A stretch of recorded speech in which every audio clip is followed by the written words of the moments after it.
Bahas sejumlah sentimen domestik maupun juga dari global, kami akan berbincang bersama dengan Bapak Maximilianus Nikodemus. Beliau merupakan Direktur Asosiasi Riset dan Investasi PT Pilar Mas Investindo. Selamat pagi Pak Maxi. Halo Risa, Selamat pagi. Terima kasih banyak untuk waktunya pada pagi hari ini. Sehat ya Pak Maxi? Sehat, bagaimana Risa? Sehat ya? Sehat, dan semoga indeks harga saham gabungan pergerakannya juga sehat ya ke Juga depan. sehat. Siap Risa. Pak Maksi, indeks harga saham gabungan kita kan tertekan nih dalam pekan ini, dari Selasa tekanannya cukup dalam, kemudian juga kemarin di hari Rabu juga masih mengalami tekanan. Ini memunculkan sedikit kekhawatiran begitu ya, apakah karena imbas dari global, pemulihan ekonomi Amerika Serikat, dan sejumlah sentimen yang disampaikan oleh Kementerian Keuangannya gitu ya, Janet Yellen, dan juga Kepala dari Bank Sentralnya The Fed yaitu Jerome Powell, mempengaruhi bursa Asia dan juga IHSG mengalami tekanan, dan proyeksinya ini dari Pak Maksi, peluangnya seperti apa nih? Bicara peluangnya, tentu kami melihat memang sebetulnya kalau kita lihat Risa, itu memang sudah memasuki sejak tanggal 8 bulan 2 gitu ya, sampai dengan hari ini, indeks itu sudah memperlihatkan sebetulnya tanda-tanda konsolidasi. Nah, buktinya apa? Buktinya kalau kita lihat itu sampai dengan per hari ini, indeks kita hanya bermain di 6170 dengan level paling atas itu di 6400. Nah, memang kalau kita lihat mainnya enggak jauh-jauh, cukup mantulnya di kisaran ini aja. Nah, memang kalau kita lihat perhatiannya itu kemana? Perhatiannya adalah kenaikan expected inflation yang ada di US. Nah, itu kalau kita lihat Risa, memang itu sudah berada di atas 3% untuk inflasi tentang 1 tahun. Ini artinya apa? Berarti ada kemungkinan pertumbuhan ekonomi bisa tumbuh pulih lebih cepat sebetulnya. Nah, bagi kita tentu kita sebetulnya cukup was-was bahwa ada kemungkinan nih The Fed itu akan memperketat kebijakan moneternya, meskipun sebetulnya Lisa, kalau kita tengok belakang 2 hari yang lalu gitu ya, Powell sudah mengatakan bahwa tingkat suku bunga tidak akan kami naikkan hingga 2023. Nah, memang kalau kita lihat berarti Powell tetap jaga tingkat suku bunganya untuk berada di posisi yang cukup rendah. Tapi pengurangan obligasinya, pembelian obligasinya The Fed gitu ya, berpotensi terjadi di 2022 pertengahan. Nah, ini artinya berarti perekonomian pulih lebih cepat. Tapi kalau kita bisa sebetulnya The Fed juga tidak akan menaikkan tingkat suku buat bunganya terburu-buru bisa. Kenapa? Karena kalau kita satu, data inflasinya masih sangat rendah. Yang kedua, ketenaga kerjaannya pun juga masih sangat lemah. Nah, jadi kami menilai sebetulnya ekspektasi ini Powell pun juga sudah mengatakan bahwa memang ada lonjakan inflasi. Tapi sementara kok, dan kami melihat bahwa masih belum cukup kuat. Tapi yang harus kita perhatikan adalah pergerakan US Treasury-nya, Lisa. Kalau kita lihat sebetulnya khusus untuk US Treasury yang 10 years itu yang awalnya bermain di 0,6% sampai dengan 1% tiba-tiba mengalami kenaikan Risa dari 1% hingga ke 1,7%. Ini artinya apa? Berarti kan ada kemungkinan bahwa ekonomi tumbuh lebih cepat. Nah, setiap kali kita lihat Risa bahwa kenaikan US Treasury ini sebetulnya kalau mencapai 1,7%, di atas itu berpotensi untuk mencapai 2% Risa.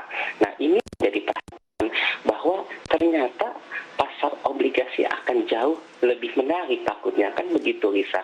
Dan itu yang akan membuat pasar ekuitas kita mengalami koreksi, apalagi kita sebagai emerging market. Begitu Lisa kira-kira. Baik, Pak Maksi mengatakan bahwa ekspektasi begitu ya, bahwa ekonomi di Amerika Serikat akan pulih, terlihat dari sisi inflasi yang rentannya biasanya rendah, sekarang sudah naik ke 3%-an, kemudian juga dari imbal hasil obligasi tenor 10 tahunnya yang makin naik ke level tertinggi, sempat menuju 1,7, turun lagi ke 1,6, tetap di level yang tinggi karena biasanya 0,5 sampai 1%.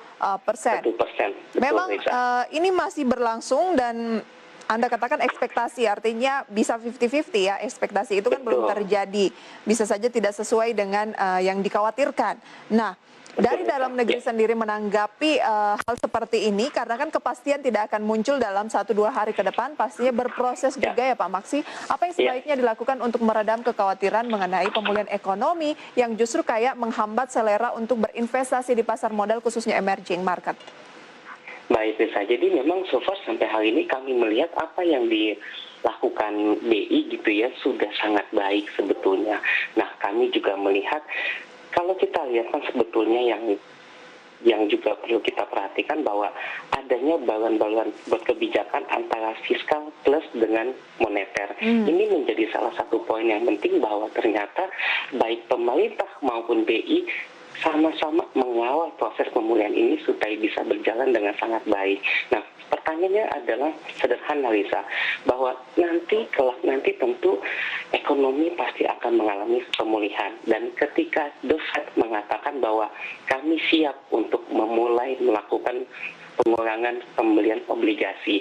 Nah, itu artinya apa? Berarti yang emerging market seperti kita ini berpotensi terjadinya capital outflow yang cukup besar nantinya. Nah, tentu harapannya apa? Sebelum The Fed melakukan itu, perekonomian kita sudah cukup kuat untuk menahan serangan berikutnya. Karena suka atau tidak suka, taper untuk tantrum itu sudah pasti akan kita hadapi. Fokus utamanya sebetulnya apa? Mendorong perekonomian khususnya dari sisi konsumsi domestik kita untuk kembali pulih.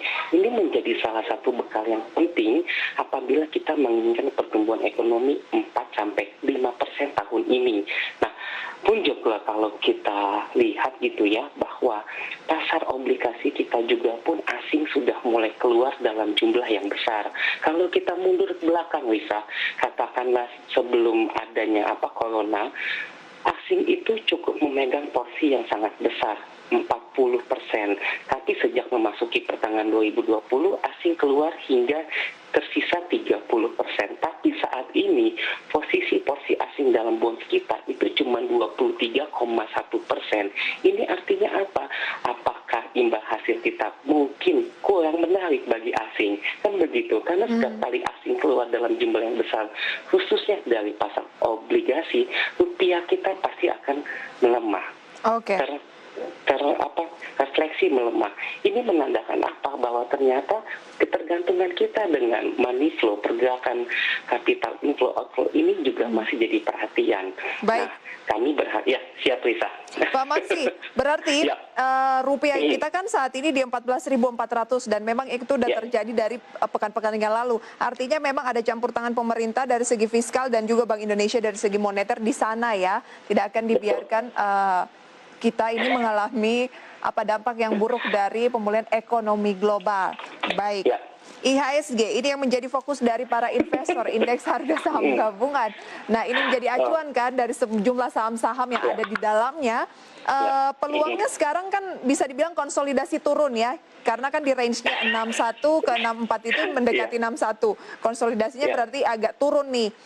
Kira-kira support selanjutnya di posisi berapa? Apakah memang tahanan kuat masih di 61, Pak Maksi? Ya, kami melihat bantalan berikutnya apabila level 6170 itu terlampaui, Risa, fokus berikutnya akan berada di 6085. Ini akan menjadi bantalan yang paling empuk sebetulnya, karena kalau kita lihat sudah 3 kali IHSG itu menyentuh di level 6170 tapi selalu mengalami rebound. Tapi kali ini mungkin tidak akan semudah seperti yang kemarin-kemarin, Lisa. Jadi ada potensi melemah yang cukup besar karena masih adanya tingkat ketidakpastian yang masih sangat besar. Nah, jadi kami melihat supportnya akan berada di sekitar 6085 hingga 6170. Apalagi kemarin indeks kita ditutup di 6156. Oke. 59, sorry. Pak Maksi, dibuka menguat atau melemah? Satu kata aja nih Pak, menguat atau Kalau melemah? dibukanya menguat sepertinya, karena Asianya pun juga cukup mendukung, tapi pertanyaannya konsisten atau enggak hingga akhir sore? Mungkin nanti kita lihat bersama ya, Pak Maksi. Siap. Menguatnya ini beneran menguat dan juga konsisten tidak? Karena kemarin kan emiten-emiten perbankan yang memiliki porsi besar dalam indeks harga saham gabungan tertekan 2% sampai dengan 3% lebih. Betul. Kami akan ulas pemirsa usai pariwara berikut ini.